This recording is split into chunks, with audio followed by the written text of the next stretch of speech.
The first thing Mia Tran noticed when she woke was the smell of coffee beans. Not the artificial aroma that permeated most space stations, but the genuine scent of freshly ground Terran beans that she had smuggled aboard Lyra Station 6 months ago. The small packet cost her 3 weeks' wages, but it was worth every credit. In the frontier of space, real coffee was more valuable than gold. Mia stretched her arms above her head, her small frame barely taking up half of the standard-issue cot in her quarters. At 27, she stood just over 5 feet tall, her slight build making her seem almost childlike next to the soldiers she served daily. Her long black hair was already tied back in a neat ponytail, ready for another day at work. "Lights, 60%, she murmured, and the room's illumination gradually increased, revealing her tiny living space. The walls were decorated with holographic projections of Earth's coffee plantations, lush green hills in Colombia, Vietnam, and Ethiopia. They were her only luxuries in this Spartan military outpost. Lyra Station, humanity's furthest planetary outpost, sat on the edge of known space.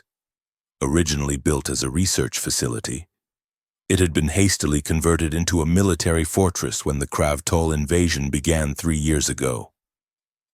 Now it served as the last line of defense against an enemy determined to subjugate all human colonies. Mia wasn't military. She had come to Lyra as a civilian contractor, a professional barista hired to boost morale among the troops. In the 2 years since her arrival, she had earned the nickname Coffee Girl, a title she accepted with a mixture of pride and resignation. She was good at what she did, even if what she did was considered inconsequential in the grand scheme of war. The station's intercom crackled to life. "Attention all personnel. Threat level elevated to orange. Repeat, threat level orange. All non-essential personnel are to remain in designated safe zones until further notice." Mia sighed. Another day, another alert. She pulled on her uniform, a simple gray jumpsuit with a coffee cup insignia on the breast pocket, and slipped her feet into comfortable shoes. The mobile coffee cart wouldn't run itself. As she navigated the station's corridors, Mia observed the controlled chaos of a military installation at high alert. Soldiers rushed past her, their faces tight with tension. Technical crews huddled around data terminals, speaking in urgent whispers. Yet no one paid her any attention. She was just the coffee girl, invisible until someone needed caffeine. Her cart was exactly where she'd left it, secured in a small alcove near the command center. The gleaming machine was her pride and joy, a custom-built espresso maker that could produce any coffee variant from across human space. Mia powered it up, the soft hum of its systems providing a comforting counterpoint to the station's alarm klaxons. "Morning, coffee girl," a familiar voice broke through her routine. Mia looked up to see Lieutenant Johan Reyes approaching, his tall frame and perpetually disheveled dark hair making him easy to spot in a crowd. Unlike most officers, Johan always treated her like a person rather than a vending machine. "Good morning, Lieutenant," she replied, already preparing his usual order, a double espresso with a hint of cinnamon. "Orange alert before breakfast? That's not promising." Johan leaned against her cart, his usually cheerful face clouded with concern. Intel picked up a Kravtol scout ship at the edge of the system. Could be nothing. Could be the vanguard of a larger force. He accepted the small cup she offered, inhaling deeply before taking a sip. "Perfect, as always. How do you make it taste like real Earth coffee out here in the void?" Mia allowed herself a small smile. "Family secret. My grandmother taught me back in Hanoi." "Well, your grandmother would be proud. This might be the only thing keeping the command staff sane these days." As Johan spoke, a group of senior officers exited the command center, deep in conversation. Captain Elena Cho led the procession, her posture rigid and her expression severe.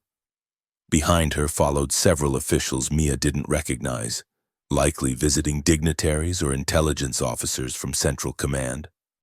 "Lieutenant Reyes," Captain Cho called out, "join us in briefing room Alpha immediately." Johann downed the rest of his espresso in one gulp. "Duty calls. Thanks for the liquid courage, Mia." As he hurried off, Mia noticed one of the strangers lingering behind the group. Tall and pale, with features too perfect to be fully human, the figure observed the station with calculating eyes. His uniform bore no rank insignia, just a simple silver pin that Mia didn't recognize. When he caught her staring, his lips curved into what might have been intended as a smile. "You serve refreshments?" he asked, his voice oddly melodic. Something about him made Mia's skin crawl, but she was a professional. "Yes, sir. What would you like?" "Your strongest blend. Please, no additives."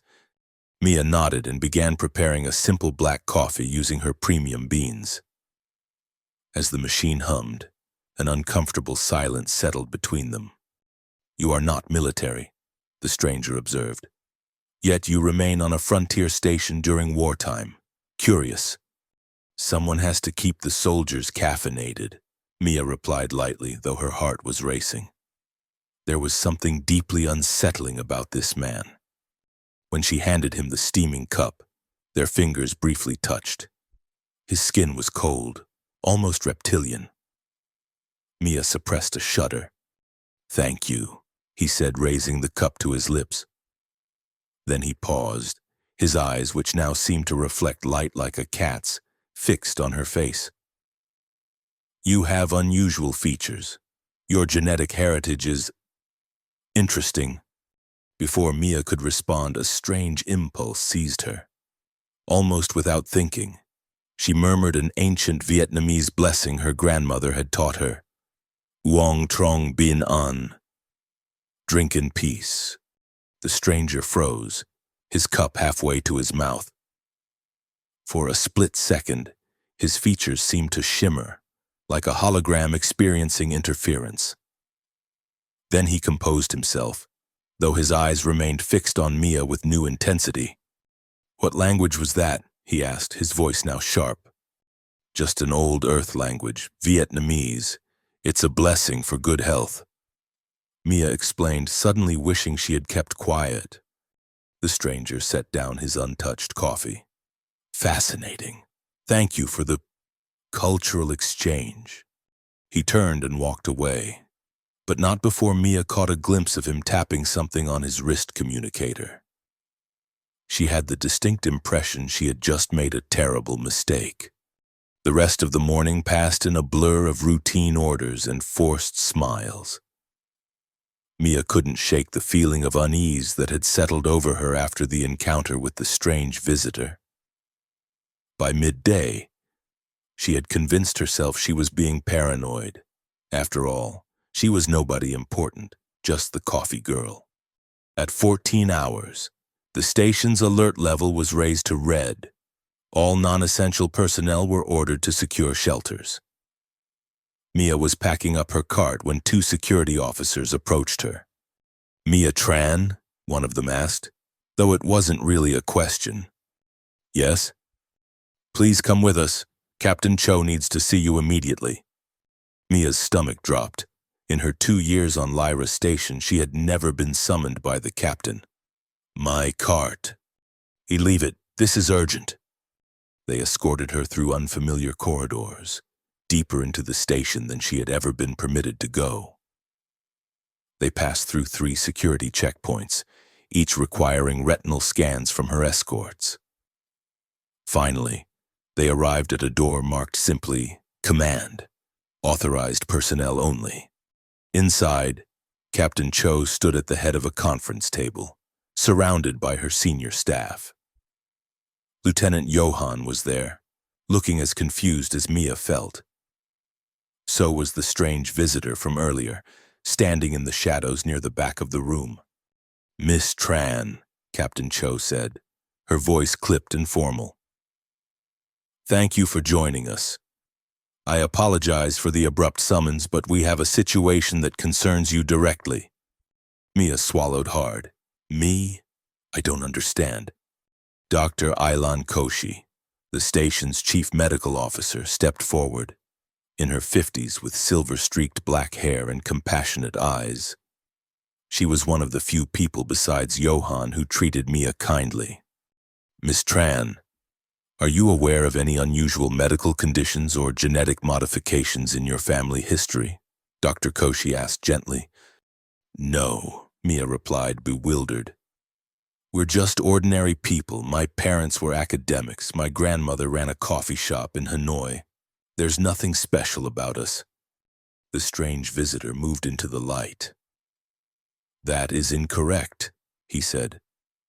This morning, when you spoke to me in your ancestral language, you triggered a genetic marker that has been dormant in your bloodline for generations. Captain Cho cleared her throat. Miss Tran, allow me to introduce Vice Commander Varox of the Kravtal Expeditionary Force. Mia's blood ran cold. Varox, the enemy, standing here in their command center, and she had served him coffee. What is happening? She whispered. Johann stepped to her side, his presence a small comfort. Mia, Vice Commander Varox isn't here as an enemy. He came under a flag of truce to negotiate terms. Terms for what? Your surrender, Varox said simply. Or more precisely, your delivery into Kravtal custody. Captain Cho's expression hardened. Which is not going to happen. Miss Tran is under Alliance protection. Varox's two perfect features arranged themselves into a semblance of regret. Then I fear hostilities must resume. My commander will accept nothing less than the girl's immediate transfer to our research facilities. Mia felt lightheaded. I don't understand. Why would the Kravtal want me? I'm nobody. I just make coffee. Dr. Koshi touched her arm gently. Mia, there's something in your genetic code that reacts to the Kravtal's telepathic probing. When you spoke your grandmother's language in Varox's presence, it activated a defense mechanism that prevented him from reading your thoughts. But reading my thoughts, that's impossible. Not for the Kravtal, Johann said grimly. They're natural telepaths. It's how they coordinate their attacks so effectively, how they always seem one step ahead of our defenses. They can extract information directly from human minds. Except yours, Captain Cho added. When you spoke those words to Varox, your brain generated a signal that blocked his intrusion. We detected the energy spike throughout the station. Varox's eyes gleamed in the room's harsh lighting. Your genetic code contains markers from an ancient civilization that once fought my people. We believed them extinct, their knowledge lost. Yet here you stand, a living weapon against our greatest advantage. Mia shook her head, backing away. This is insane. I'm not a weapon. I'm a barista. You are both, Dr. Koshi said quietly. And right now, you may be our best hope against the invasion. Captain Cho straightened, her decision made. Vice Commander Varox, your request for Miss Tran's surrender is denied. You have 1 hour to return to your vessel before we consider the truce violated. Varox bowed slightly, his movements unnaturally fluid. As you wish, Captain. But know this, my commander will not be denied. We will take the girl, and we will extract the ancient knowledge from her cells, even if we must reduce this station to atoms to do so. He turned to leave, pausing beside Mia. A pity, he said softly. You would have been treated well in our laboratories. Your death here will be for nothing. As guards escorted Varox out, Mia sank into a chair, her legs no longer able to support her. This can't be happening.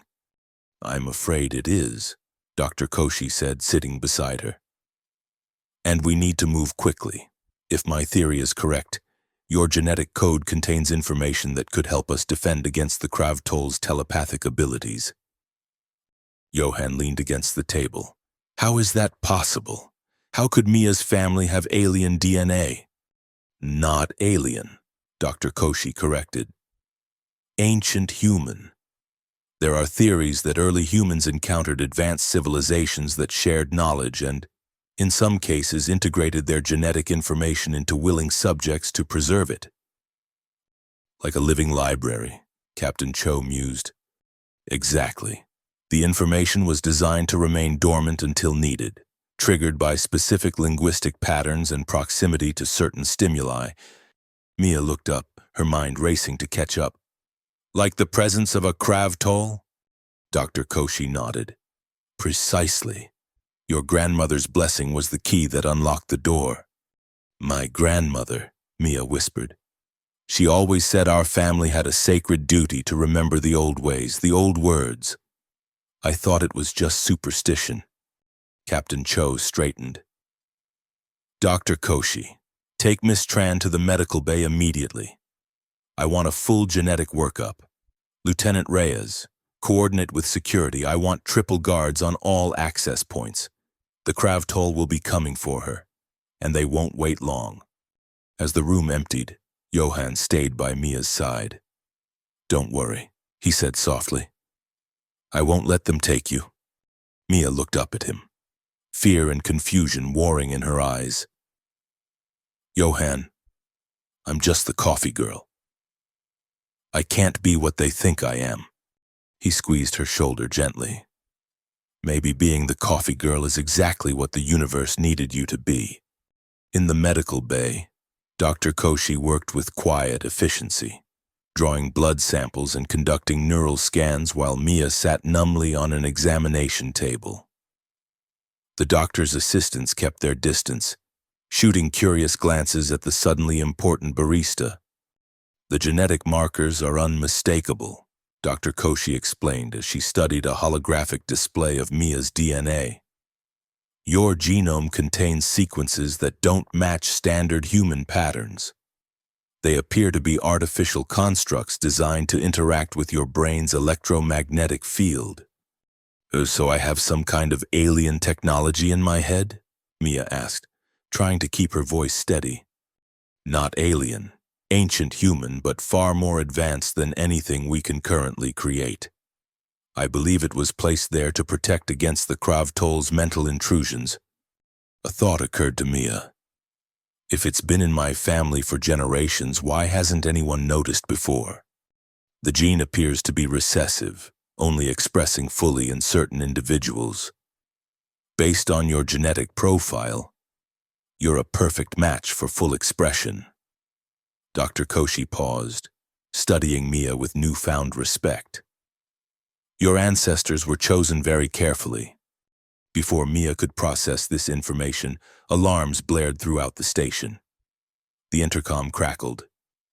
All personnel to battle stations, Krav Toll vessels approaching. This is not a drill. Repeat, all personnel to battle stations.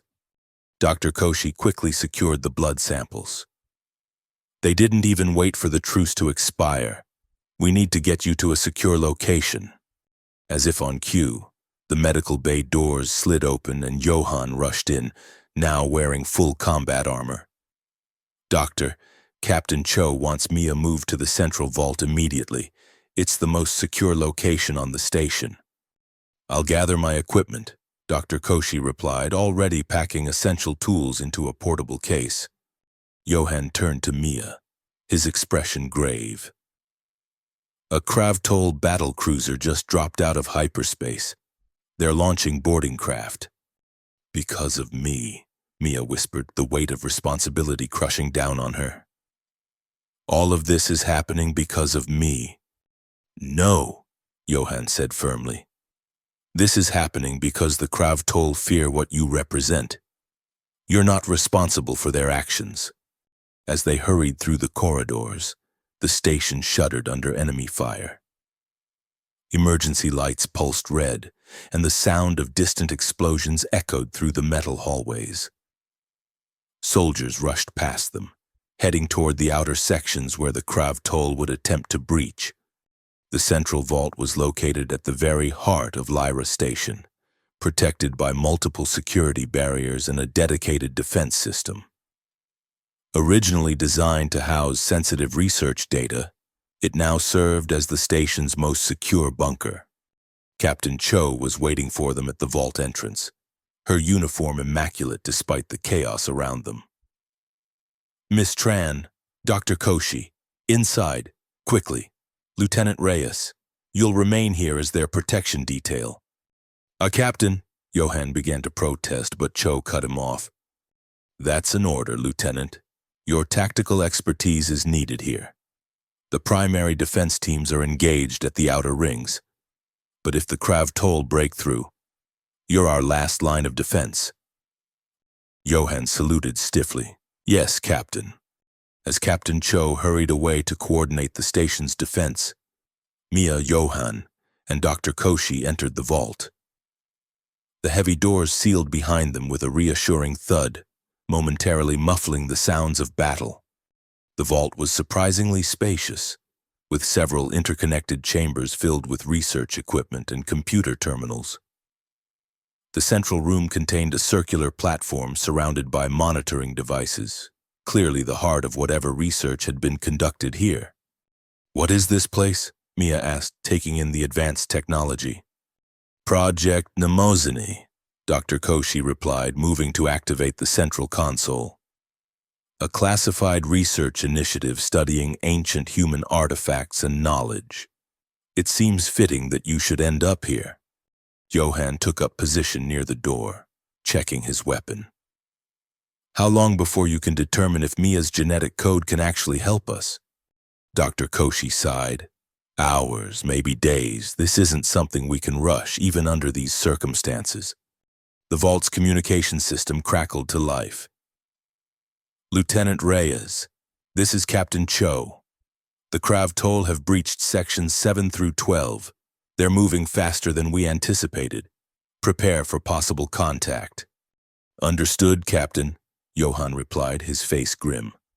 "What's the status of our defenses?" "He holding for now, but they're using some kind of new telepathic amplifier. Our soldiers are reporting hallucinations, confusion. Some have turned on their own squad mates." Mia felt a chill run down her spine. "They're controlling our people's minds?" "Influencing, not controlling," Dr. Koshi clarified, working rapidly at her console. "The Krav Toll can't fully control human minds, but they can induce powerful hallucinations and emotional responses. Fear, primarily." Johan frowned. "If they're using amplifiers, why haven't they affected us yet?" "The vault is shielded against electromagnetic and psionic emissions," Dr. Koshi explained. "But those shields won't last forever under concentrated attack." Mia paced the room, her mind racing. What if I could help now, without waiting for the research?" Both Johan and Dr. Koshi turned to look at her. "What do you mean?" Johan asked. "When I spoke to Varrox, I blocked his telepathy without even trying. What if I could extend that protection somehow? Use whatever this thing is inside me to shield others?" Dr. Koshi looked thoughtful. "Theoretically possible, but extremely dangerous. We don't know the limitations or potential side effects of activating your genetic markers." "We don't have time for caution," Mia insisted, a new determination rising within her. "People are dying because of me. I have to try." Before either of them could respond, the vault shuddered violently. Dust rained down from the ceiling as emergency lights flickered. "They've reached the inner sections," Johan reported, checking the security feed. "They're using some kind of directed energy weapon to cut through the bulkheads." Dr. Koshi made a quick decision. "Mia, if you're certain about this, I may have a way to amplify whatever signal your brain is generating. But I must warn you, it could be extremely painful, possibly even fatal." "Do it," Mia said without hesitation. "I'm tired of being just the coffee girl." Dr. Koshi led her to the central platform. This system was designed to analyze and amplify neural patterns from ancient artifacts. In theory, It should work on living subjects as well. As Dr. Koshi prepared the equipment, Johann remained vigilant at his post. "Mia," he said softly, "you don't have to do this. We can find another way." Mia shook her head. "There is no other way, not in time. Besides," she added with a small smile, "making the perfect cup of coffee and saving humanity aren't so different. Both require precision, courage, and a little bit of magic."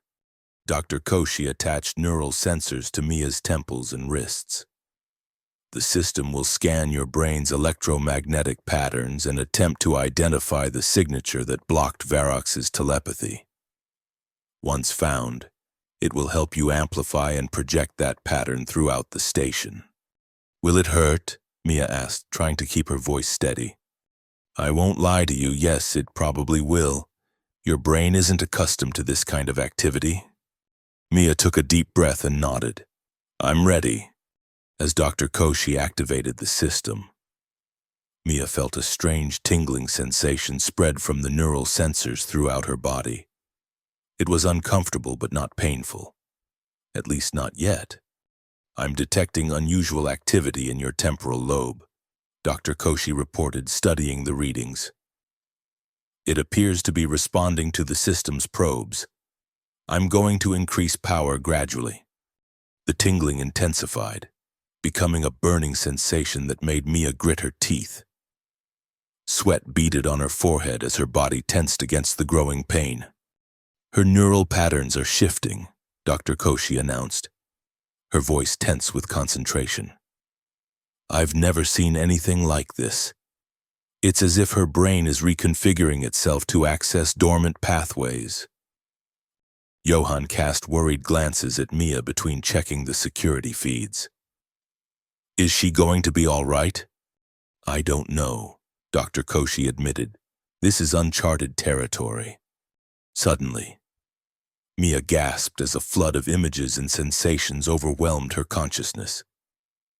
She saw glimpses of ancient cities, heard fragments of forgotten languages, felt the weight of countless generations flowing through her blood. Knowledge locked within her genes for millennia was awakening, surging to the surface of her mind. "Something's happening," she managed to say, her voice strained. I can see. I can remember." "What do you see, Mia?" Dr. Koshi asked urgently. "A weapon, not made of metal or energy, but of thought. A shield against intrusion." Mia's words came haltingly, as if she were translating concepts her conscious mind could barely comprehend. "My ancestors, they were guardians, keepers of the mental barriers that protected humanity from the thought stealers." "The thought stealers," Johann repeated, "the Kravtol." "Yes, no, their ancestors. An older name, before they became conquerors." Mia's back arched as a particularly powerful surge of energy coursed through her. "I know what to do now. I can feel it." Dr. Koshi checked the readings, her expression concerned. "Mia, your brain activity is approaching dangerous levels. If we continue, we continue," Mia insisted, her eyes now glowing with a faint blue light. "I know the words now, the true words." Before Dr. Koshi could protest further, the vault's doors buckled under a massive impact. Metal groaned as claws of energy tore at the reinforced barriers. "They're breaking through," Johann shouted, taking up a defensive position. "Doctor, whatever you're going to do it now." Dr. Koshi looked from Johann to Mia, then made her decision. "Full power to the neural amplifier." Mia screamed as white-hot agony lanced through her skull. For a moment, she feared her mind would shatter under the pressure. Then, like a dam breaking, the pain gave way to a flood of clarity. Ancient knowledge, carried in her blood for generations, finally awakened fully within her. She began to speak, her voice resonating with power that seemed to vibrate the very air around them. The words were unlike any language Johann or Dr. Koshi had ever heard, flowing and crystalline. like water over stones. As she spoke, a blue luminescence spread from her eyes to encompass her entire body. The light pulsed outward in expanding waves, passing through the vault walls and beyond. Throughout Lyra Station, the effects were immediate and dramatic. Alliance soldiers who had been succumbing to Krav-Toll telepathic influence suddenly found their minds clear again. The hallucinations and fear that had paralyzed them vanished, replaced by a sense of calm determination. In the corridors where Krav-Toll boarding parties had advanced, the invaders staggered and clutched their heads, their telepathic abilities disrupted by Mia's projected signal. Their coordinated assault fell into disarray as their mental links to each other and their command ship were severed. Back in the vault, the energy attacking the doors suddenly ceased. Through the security feed, Johann could see Krav-Toll soldiers retreating in apparent confusion and pain. "It's working," he whispered in awe. "Whatever you're doing, Mia, it's working." Dr. Koshi stared at her instruments in disbelief. "The signal is propagating throughout the entire station. It's creating a kind of psychic barrier that the Krav-Toll can't penetrate." Mia barely heard them. She was lost in the flow of ancient knowledge, channeling power she had never known existed within her. She felt connected to countless ancestors who had carried this burden before her, guardians of humanity's mental sovereignty across millennia. The communication system crackled to life. "Lieutenant Reyes," Captain Cho's voice was tense with excitement. "The Krav-Toll are retreating.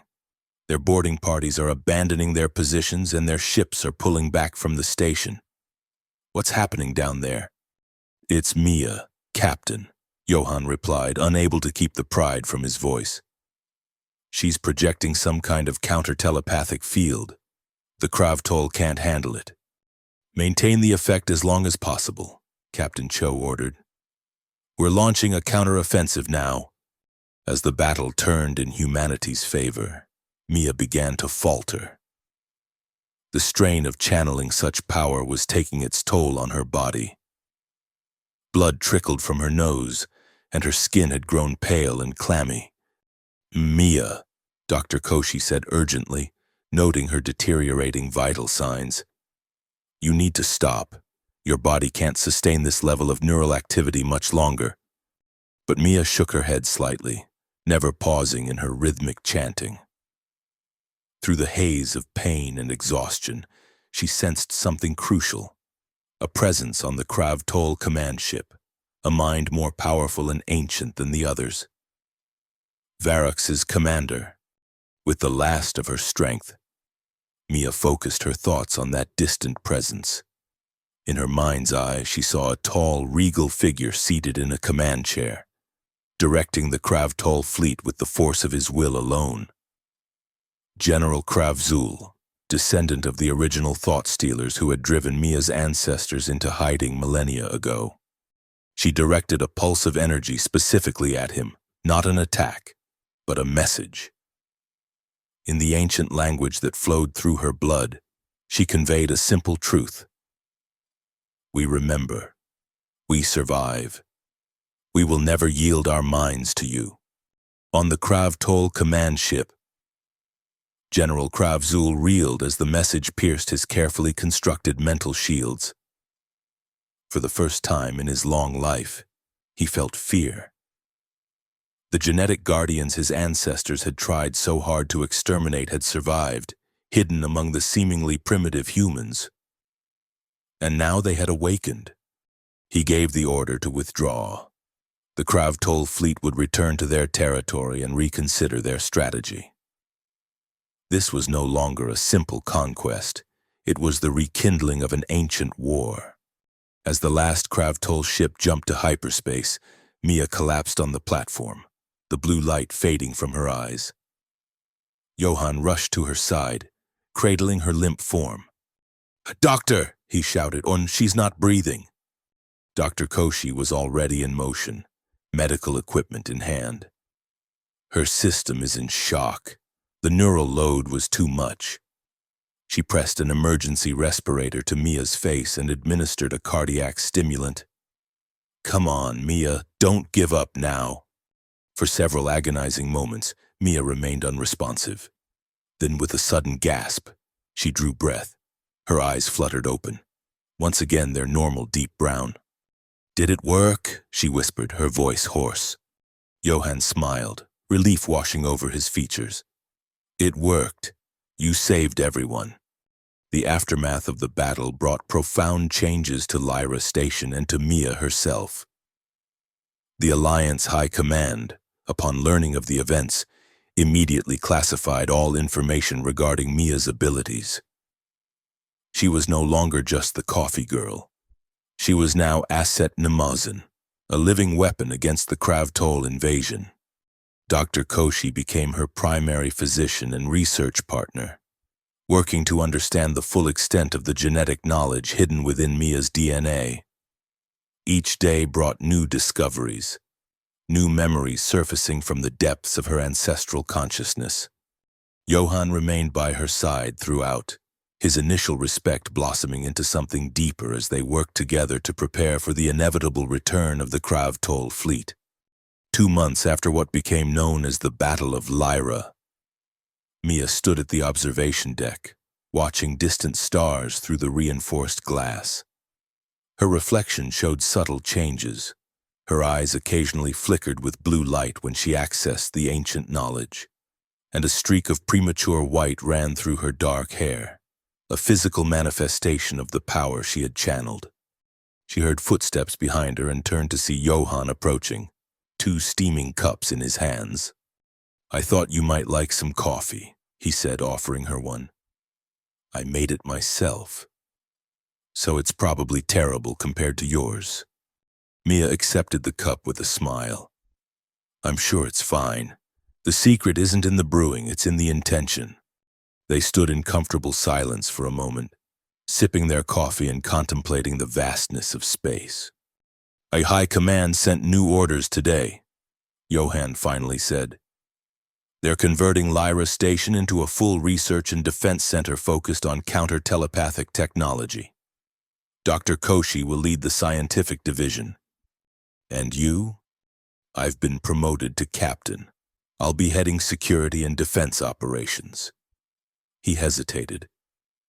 "They want you to train others, Mia, to see if the genetic knowledge can be taught, even to those who don't carry the markers." Mia nodded slowly. She had expected this. "And if it can't be taught? If I'm the only one who can do this? Then you'll be the most valuable person in the Alliance." Johann turned to face her directly. "But that's not how I see you, Mia. To me, you're not Asset Nemazini or some living weapon. You're just you. The woman who makes the best coffee in the galaxy and happens to have saved humanity on the side." Mia laughed, the sound bright in the quiet space.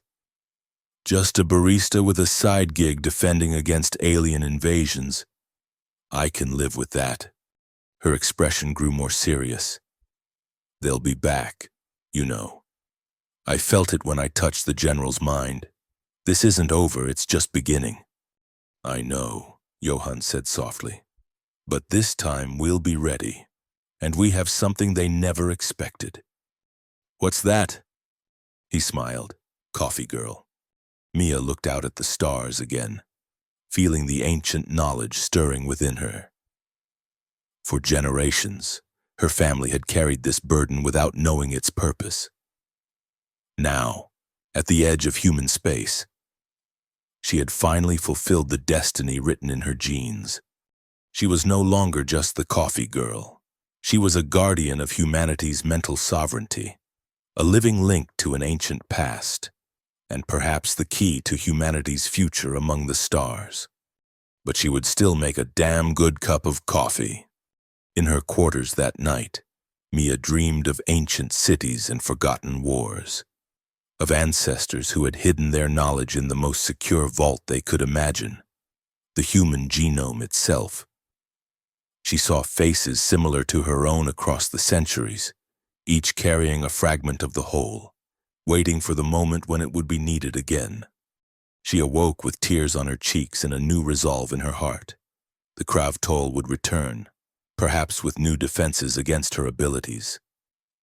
But she would be ready. The coffee shop girl from Hanoi had found her true purpose, and she would not falter. As dawn broke over Lyra Station, Mia Tran prepared for her first day of official training. She was no longer serving coffee, though she still brewed a pot each morning out of habit. Now she was serving something far more important: hope. And in the vast darkness of space, where ancient conflicts stirred once more to life, hope was the most powerful weapon of all.